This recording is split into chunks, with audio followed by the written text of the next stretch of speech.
ये आकाशवाणी का ईटानगर केंद्र और अरुण एफएम 103.1 मेगाहर्ट्ज है। प्रस्तुत है वर्ल्ड स्ट्रोक डे पर आधारित एक विशेष कार्यक्रम। हर साल पूरी दुनिया में 29 अक्टूबर को वर्ल्ड स्ट्रोक डे मनाया जाता है। इस दिन को मनाने का मुख्य उद्देश्य स्ट्रोक के प्रति जागरूकता बढ़ाना और इसके लक्षणों, कारणों और उपचार के बारे में जानकारी फैलाना है। स्ट्रोक और इससे जुड़ी तमाम पहलुओं के बारे में बताने के लिए हमारे स्टूडियो में उपस्थित हैं Mama Puri, executive member of physiotherapist association Arunachal Pradesh. सबसे पहले तो आपका हमारे स्टूडियो में हार्दिक स्वागत है। जी बहुत बहुत शुक्रिया मुझे आपके स्टूडियो में बुलाने के लिए। तो हम ये जानना चाहते हैं कि एग्जैक्टली स्ट्रोक क्या है और ये कैसे होता है। जो स्ट्रोक होता है इसका मतलब है जब हमारे जो ब्रेन में जो ब्लड सप्लाई है उसके रुकने के कारण से जो हमारे जो ब्रेन के जो सेल्स हैं उसके डेथ हो जाते हैं, जो कि ऑक्सीजन एंड देन आपके जो न्यूट्रिएंट से डिप्राइव्ड हो जाते हैं, तो उसी को ही हम जो स्ट्रोक बोलते हैं। तो ये स्ट्रोक है वो कितने प्रकार के होते हैं और इसके क्या क्या कारण हैं? जो स्ट्रोक होते हैं वो हमारे 2 प्रकार के होते हैं। पहला तो है इस्चेमिक स्ट्रोक और दूसरा है हेमरेजिक स्ट्रोक। इस्चेमिक स्ट्रोक क्या है? जब हमारे जो ब्रेन के जो ब्लड वेसल्स होते हैं उसमें हमारे ब्लड क्लॉट आ जाते हैं, जिसको हम कहते हैं रक्त के थक्के, तो उसी को ही हम इस्चेमिक स्ट्रोक बोलते हैं, जिसकी वजह से स्ट्रोक होता है। और हमारा है दूसरा हेमरेजिक स्ट्रोक। हेमरेजिक स्ट्रोक में क्या होता है, जो आपके जो ब्रेन के जो ब्लड वेसल्स हैं उसका फटने के कारण से जो सबसे पहले तो आपके जो ब्लड सप्लाई है वो तो रुक ही जाते हैं, साथ ही साथ में आपका क्या होता है जो इंटरनल ब्लीडिंग हो जाते हैं ब्रेन में, जिसकी वजह से इंट्राक्रैनियल प्रेशर जिसको बोलते हैं हम वो हो जाते हैं। उसके वजह से जो आपके जो स्ट्रोक होते हैं उसी को ही हम बोलते हैं हेमरेजिक स्ट्रोक। और जो आपके जो पहला जो था इस्चेमिक स्ट्रोक, उसके वजह से आपका एक स्ट्रोक देखने को मिलता है जो कि 24 घंटे में ही उसका रिजॉल्व भी हो जाते हैं, जिसको हम कहते हैं TIA, जिसका मतलब है ट्रांजिएंट इस्चेमिक स्ट्रोक। वो आपका शॉर्ट पीरियड ऑफ स्ट्रोक होता है जो कि आपका 24 घंटे में ही रिजॉल्व होता है। उसका मतलब कि अगर किसी को TIA हुआ है तो समझ जाइए कि उसको आने वाले कल में फ्यूचर में बड़ी स्ट्रोक आने की संभावना है। ओके। जब हम स्ट्रोक बोलते हैं, कभी कभी हम हार्ट अटैक बोलते हैं, कार्डियक अरेस्ट बोलते हैं। हम में से बहुत सारे ऐसे लोग हैं जो हार्ट अटैक और स्ट्रोक को सेम तरीके से लेते हैं। तो जानना चाहते हैं कि इसमें जो कनेक्शन है क्या है। जी मैं बताना चाहूँगी, जो आपके जो कार्डियक अरेस्ट है और जो आपके जो स्ट्रोक है ये दोनों ही डिफरेंट कंडीशन है जी। एक तो आपका स्ट्रोक में जो हो रहा है वो ब्रेन में हो रहा है, और जो आपके जो कार्डियक अरेस्ट है वो आपके हार्ट में हो रहा है। लेकिन दोनों में रिलेटेड क्या है बोलने से, जो आपके जो कार्डियक अरेस्ट होते हैं उसमें जो कार्डियक अरेस्ट जो पेशेंट होते हैं उसमें स्ट्रोक होने की जो संभावना है वो बहुत ज़्यादा होते हैं। क्योंकि जो क्या होता है कि जो आपके कार्डियक अरेस्ट में जो आपके क्लॉट्स बन जाते हैं, ब्लड क्लॉट्स, तो वो जो आपके ट्रैवल करके ब्रेन तक पहुंच जाते हैं, जिसकी वजह से फिर ब्लड क्लॉट जो है ब्रेन में जाने के कारण से ब्लड सप्लाई रुक जाती है, जिसके कारण से ब्लड जो ब्रेन स्ट्रोक है होने की संभावना ज़्यादा है। जी। तो आप ये कहना चाहते हैं कि हार्ट अटैक और स्ट्रोक जो है इसमें कनेक्शन जरूर है, लेकिन ये दोनों अलग अलग हैं। जी हैं, जी दोनों ही अलग अलग कंडीशन है, लेकिन दोनों रिलेटेड हैं। जी। तो मैडम जो सिम्टम्स होते हैं, क्या क्या सिम्टम्स होते हैं? जी, जो हमें जो स्ट्रोक में जो लक्षण देखने को मिलते हैं वो तो सबसे पहले आपको अचानक से सडन जो कमजोरी महसूस होते हैं। सडन कमजोरी जिसमें पूरा वीकनेस आ जाना, जैसे कि चक्कर आना, और जैसे कि आपके जो विज़न है धुंधलापन दिखने को लगेगा, और आपके जो बोली है उसमें आपको तकलीफ होगी। जो आपके जो आर्म्स हैं, जो हाथों में पूरी कमजोरी महसूस होगी और आप गिरेंगे उसके कारण से। जो आपके जो बैलेंस है, बैलेंस एंड कोऑर्डिनेशन ना, बैलेंस बिगड़ेंगे। तो ये सब आप सिम्टम्स जो स्ट्रोक के पेशेंट है उसमें आपको देखने को मिलेंगे। एक हमारा जो एब्रिविएशन आता है जिसमें हम मेडिकल टर्मिनोलॉजी में हम बोलते हैं फास्ट, FAST। ये सिम्टम्स है आपके लक्षण जो बोलते हैं ना। फास्ट का मतलब क्या है? F से आता है आपका फेशियल ड्रूपिंग, यानी आपकी जो चेहरे की जो मसल्स हैं उनका अचानक से पूरी कमजोरी होना और पूरा गिरना ना, ड्रूपिंग होना, फेशियल ड्रूपिंग जिसको हम बोलते हैं। और A में आता है आपका आर्म वीकनेस, जिससे आपके हाथों की कमजोरी दिखने को मिलते हैं। और जो आता है S से आता है आपका स्लर्ड स्पीच, मतलब कि आपके जो बोली है उसमें आपको कमजोरी देखने को मिलेंगे, मतलब कि वर्ड्स शब्दों को आप ठीक तरह से नहीं बोल पाओगे। हाँ, मीन्स क्लैरिटी नहीं हाँ होती। क्लियरिटी नहीं होगी, स्लर्ड जो है ना जी। स्पीच होंगे। और जो टी है, टी से आता है आपका ट्रीटमेंट, यानी कि आपको जैसे ही ये सब लक्षण देखने को मिलेंगे आपको जल्द से जल्द किसी अच्छे अस्पताल में जल्द से जल्द लेकर जाना है। जी, तो इससे जो जुड़ी जो रिस्क फैक्टर्स हैं वो क्या क्या हैं? जो हमारे जो स्ट्रोक हैं उसके जो रिस्क फैक्टर्स हैं, सबसे पहले तो आपके जो लाइफस्टाइल है, अगर आप सेडेंट्री लाइफस्टाइल जी रहे हो जिसमें आप व्यायाम बिल्कुल भी नहीं करते हो, एक्सरसाइजेस वगैरह नहीं करते हो, और आप अपना डाइट ठीक तरह से नहीं लेते हो, जंक ज़्यादा खाते हो, तो ये सबसे बड़ा रिस्क फैक्टर्स है, मतलब कि सेडेंट्री लाइफस्टाइल। और रिस्क फैक्टर्स में आपका आएगा जो कार्डियक, जो हमने पहले बोला है, जी। जो कार्डियक अरेस्ट के जो पेशेंट होते हैं, हार्ट डिजीज़ के जो पेशेंट होते हैं, उनमें बहुत देखने को मिलते हैं। और उसके बाद में जो आपका धूम्रपान जो ज़्यादा करते हैं, धूम्रपान करने पर आपका स्ट्रोक होने की बहुत ज़्यादा संभावना है। और अगर आप ओवीस हो, बहुत ज़्यादा ओवेसिटी हो, जी। तो उसके कारण से भी आपको स्ट्रोक हो सकते हैं। तो इस रिस्क फैक्टर से बचने के लिए क्या क्या किए जाने चाहिए? जो हमारे जो रिस्क फैक्टर्स है उससे बचने के लिए तो सबसे पहले आपको एक्सरसाइजेस बहुत ज़रूरी है स्ट्रोक के पेशेंट में। जैसे कि आजकल के हमारी जो लाइफस्टाइल जैसे हो गया है, उसको देखने पर लगता है कि स्ट्रोक होने के चांसेस बहुत ज़्यादा हैं, क्योंकि लोग बिल्कुल भी एक्टिव नहीं हो रहे हैं, सेडेंटरी लाइफस्टाइल, अपने मोबाइल पर ज़्यादा बिजी हो रहे हैं। तो इसीलिए आपको सबसे पहले तो बहुत ज़्यादा एक्सरसाइज, मतलब कि बहुत ज़्यादा नहीं, पर डे, एक दिन, हर दिन आपको एटलीस्ट 30 मिनट के लिए हमेशा रोज़ एक्सरसाइज करनी चाहिए। और उसके बाद में जो आपको जो खान पान है अपना, वो बहुत ही ध्यान रखना है। और उसके बाद में जो आपका जो ब्लड प्रेशर है उसको एकदम कंट्रोल में रखना है, जो कोलेस्ट्रॉल लेवल है उसको हेल्दी रखना है। जी, तो मैम आपने कहा कि खान पान में ध्यान रखना है, हमें एक्सरसाइज करना है, लेकिन ये भी एक जो रियलिटी की फास्ट पेस जो वर्ल्ड है उसमें हम बहुत आगे बढ़ रहे हैं, तो इसके बावजूद भी किस तरह से हमें चेक में रहना चाहिए?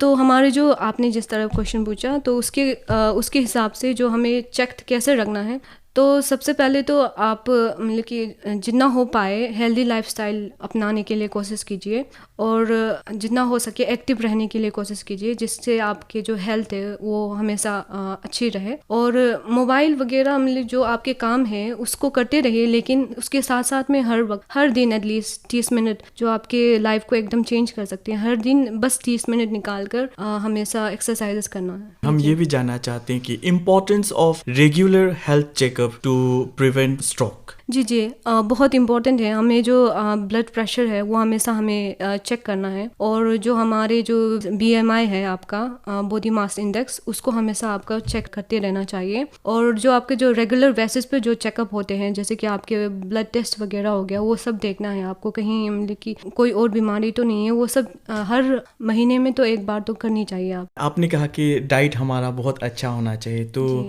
किस तरह के डाइट होने चाहिए, जो रूटीन डाइट किस तरह के होने चाहिए?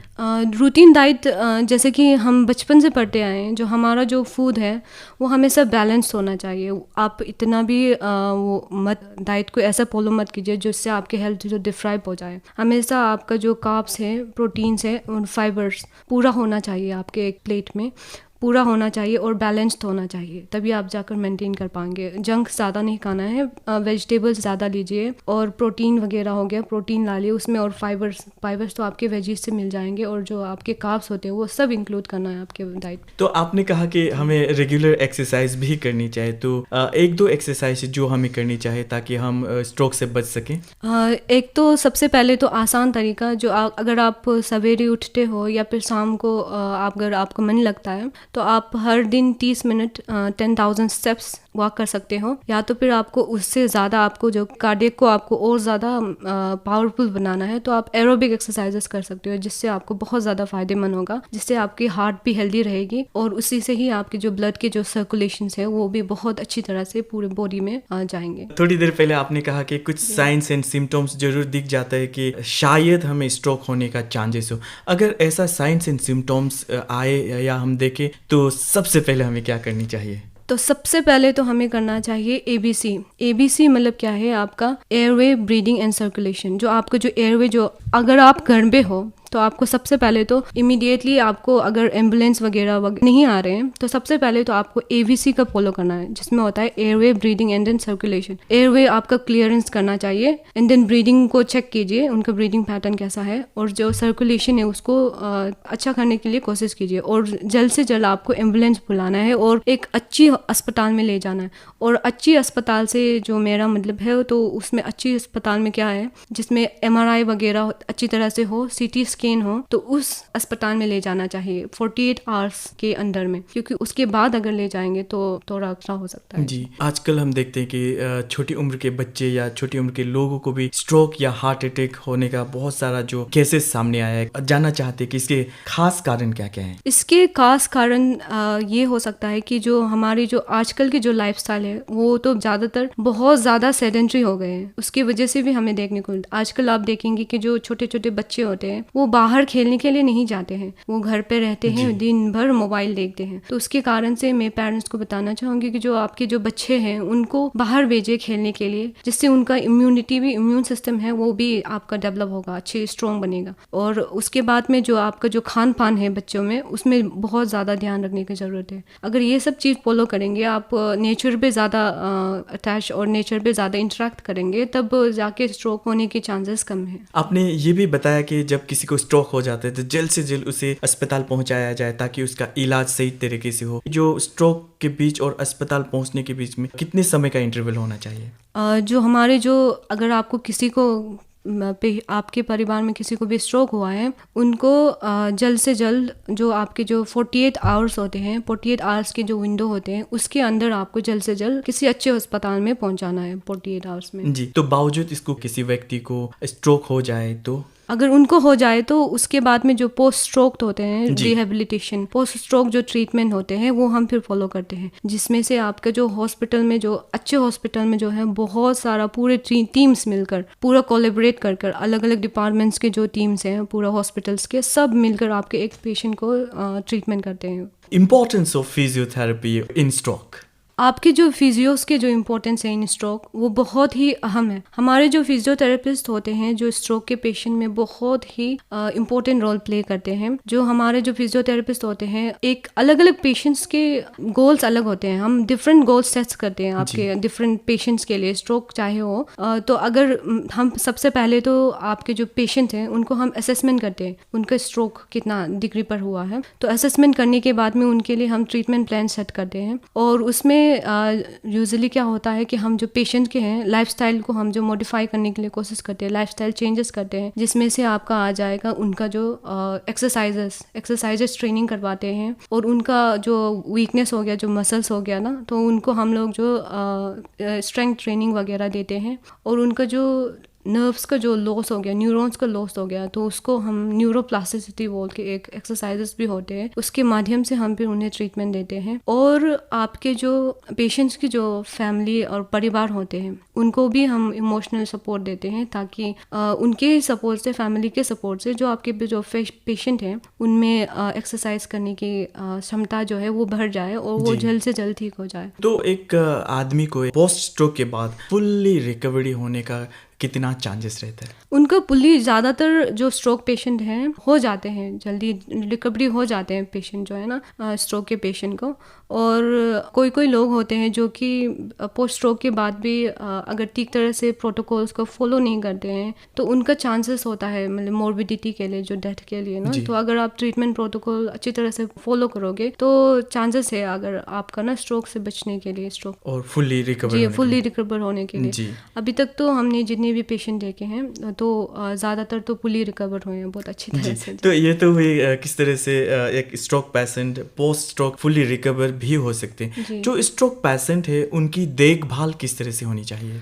जो स्ट्रोक पेशेंट होते हैं उनके सबसे पहले तो हमें हाइजीन जो होता है ना उनको एकदम अच्छी तरह से मेंटेन करना है, और कोशिश करना है कि उनका जो मान लीजिए आपका स्ट्रोक भी होता है, बहुत अलग अलग स्ट्रोक होते हैं, इन्फार्क्ट होते हैं। फॉर एग्जांपल हेमरेजिक स्ट्रोक हो गया जिसमें आपका ACMCA हो गया, जिसको हम लोग बोलते हैं मीडियल सेरेब्रल आर्टरी का इन्फाक्ट, वो हो गया तो आपका हेमीप्लेजिया हो जाता है, जिसमें आपका वन साइडेड पूरा पैरालिसिस हो जाते हैं। ओके।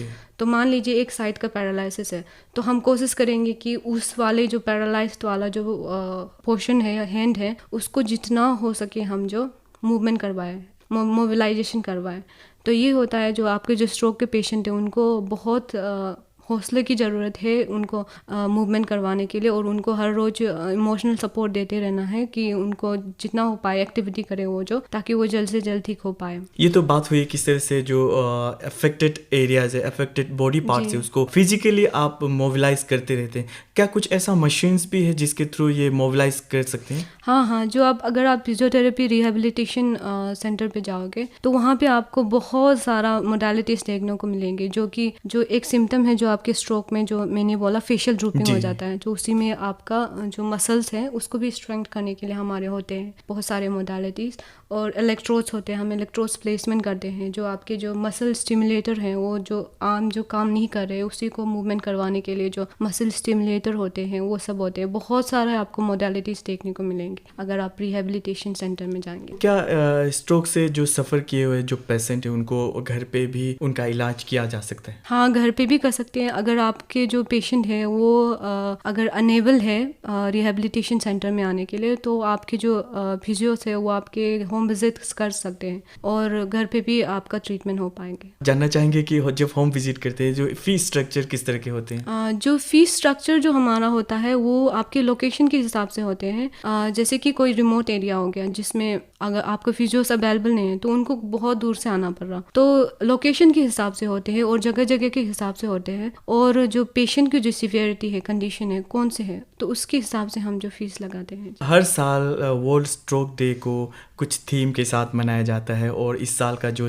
थीम के बारे में कुछ जानना चाहेंगे आपसे। जी, तो हमारा जो इस साल का जो थीम के हिसाब से जो होता है, जो हमें अगर किसी को स्ट्रोक भी हो गया तो हम स्ट्रोक को ठीक करने के लिए बहुत सारे मेथड्स अपना सकते हैं जो कि स्ट्रोक से भी ज़्यादा महत्वपूर्ण होते हैं स्ट्रोक को ठीक करने में। तो हम बहुत सारे अपना ऐसे टेक्निक्स आजमाते हैं, ट्रीटमेंट आजमाते हैं जो कि आपके स्ट्रोक्स जो है ये बस एक कंडीशन है, ये आपके इंसान के जो फ्यूचर है उसको डिटरमाइन नहीं करेंगे। तो इसीलिए इस साल की जो थीम है उसके हिसाब से मैं ये बोलना चाहूँगी कि अगर आपको स्ट्रोक भी हुआ है तो आप हार मत मानिए, कोशिश करते रहिए और आप जरूर ठीक होंगे और कामयाब होंगे। Yes.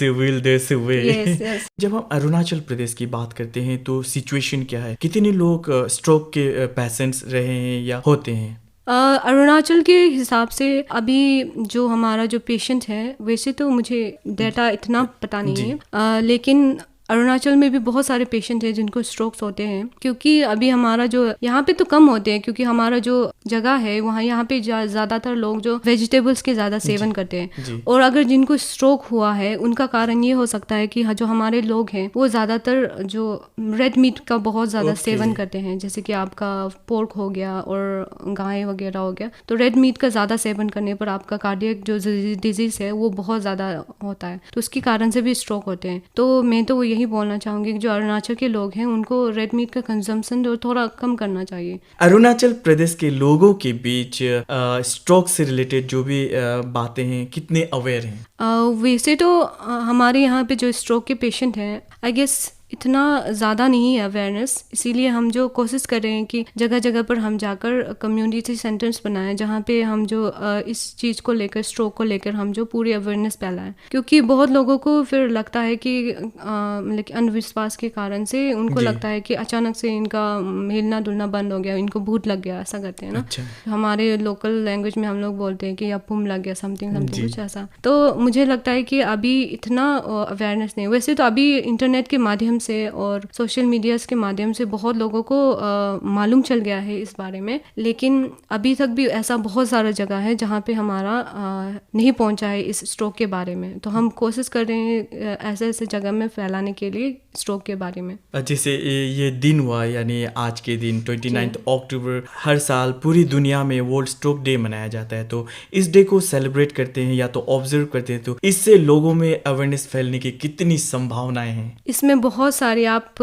मान के चलिए 99% की संभावना है, क्योंकि आप जितना अवेयरनेस फैलाएंगे उतना ज़्यादा लोगों को पता चलेगा। और एक ऐसा डे मना रहे हैं जहाँ पे आपको पूरा दुनिया मना रहे हैं ये वर्ल्ड स्ट्रोक डे, तो इसके ज़रिए से बहुत लोगों को पता चल जाएगा कि स्ट्रोक क्या होता है और उसका रिस्क फैक्टर्स क्या क्या हो सकते हैं और उसको कैसे करके उससे कैसे बचा जाए। बहुत संभावना है आपके, अगर हम जो वर्ल्ड स्ट्रोक डे मनाएंगे तो। फिर एक बार जानना चाहेंगे कि क्वालिटी ऑफ लाइफ को इम्प्रूव करने के लिए आप क्या सजेस्ट करती हैं, क्या एडवाइजेस देती हैं? क्वालिटी ऑफ लाइफ को इम्प्रूव करने के लिए मैं तो यही सजेस्ट करूँगी कि आप रोज़ाना 10,000 स्टेप्स, अगर आपसे बहुत एक्सटेंसिव वे में एक्सरसाइजेस नहीं होती हैं तो हर शाम सुबह वॉक कीजिए, एटलीस्ट 10,000 स्टेप्स ख़त्म करने की कोशिश कीजिए। और जितना हो पाए आप अपना जो खान पान है उसको बहुत ज़्यादा ध्यान पे रखें, रेड मीट का कंजम्पशन ज़्यादा ना करें, और उसके बाद में जो अल्कोहल हो गया, आपके जो स्मोकिंग हो गया, उसको कम करें। तो अंत में इस वर्ल्ड स्ट्रोक डे के अवसर पर आप हमारे सुनने वालों को क्या संदेश देना चाहेंगे? मैं वर्ल्ड स्ट्रोक डे पर सुनने वालों को यही बोलना चाहूँगी कि हेल्दी रहिए, और अगर आपके आसपास किसी को स्ट्रोक हुआ है तो उनको भी इस इंफॉर्मेशन के बारे में बता दीजिए, और जितना हो पाए जल्द से जल्द एक अच्छे अस्पताल में ले जाए और हेल्दी लाइफस्टाइल फॉलो करने की कोशिश कीजिए। आप हमारे स्टूडियो में आए और वर्ल्ड स्ट्रोक डे और स्ट्रोक से बचने के लिए हमें क्या क्या सावधानियां बरतनी चाहिए, इससे संबंधित इतनी सारी जानकारियां दी, इसके लिए आपका बहुत बहुत धन्यवाद। जी धन्यवाद मुझे बुलाने के लिए। आशा है आप सभी को ये कार्यक्रम पसंद आया होगा। हमें उम्मीद है कि आप हमारे एक्सपर्ट्स द्वारा बताए गए बातों पर ध्यान देंगे और अपने और अपनों के हेल्थ का ख्याल भी रखेंगे। ये आकाशवाणी का ईटानगर केंद्र और अरुण FM 103.1 मेगाहर्ट्ज है। अभी आप सुन रहे थे वर्ल्ड स्ट्रोक डे पर आधारित एक विशेष कार्यक्रम, और इससे जुड़ी तमाम पहलुओं के बारे में बताने के लिए हमारे स्टूडियो में उपस्थित थी Mama Puri, executive member of physiotherapist association Arunachal Pradesh. हम फिर हाजिर होंगे ऐसे ही ज्ञानवर्धक कार्यक्रम को लेकर, तब तक के लिए दीजिए इजाजत, नमस्कार।